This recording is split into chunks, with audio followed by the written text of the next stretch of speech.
everyone! Magandang araw sa inyo. Narito ako upang magbahagi ng aking natutunan. So, ang ibabahagi ko sa inyo ngayong araw ay ang paggawa ng puppet. So, bago ang lahat, kailangan muna nating alamin kung ano yung mga materials na kailangan natin. Kaya, panoorin natin to.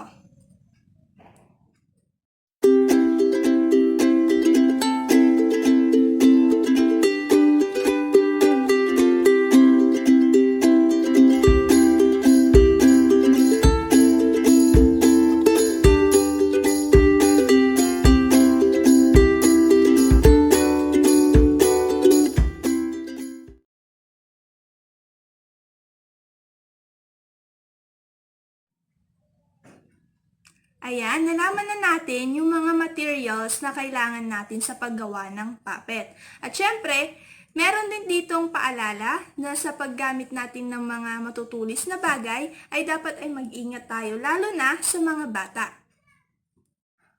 Kaya naman, sisimulan na natin ang paggawa ng sock puppet. Una, kukuha muna tayo ng medyas. So, kahit na anong kulay or kahit na anong gusto ninyo ay pwede. So, ito yung aking napili. Ayan siya. So, ang una natin gagawin ay kailangan natin guntingin yung part na ito. Ayan. Kailangan natin siyang guntingin. So, pag nagunting na natin, magiging ganito na siya. Ayan. So, ang pangalawa na natin kailangang gawin ay gumupit tayo sa cardboard na magsisilbi niyang bunganga. So, pag nakagupit na tayo ay pwede na nating disenyohan ang ating puppet.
Ayan. Ito na nga yung final product na ginawa natin. Ito na yung nabuo nating puppet. So, meron na siyang mata, kilay, ilong, tenga, buhok, at syempre, ang kanyang bibig.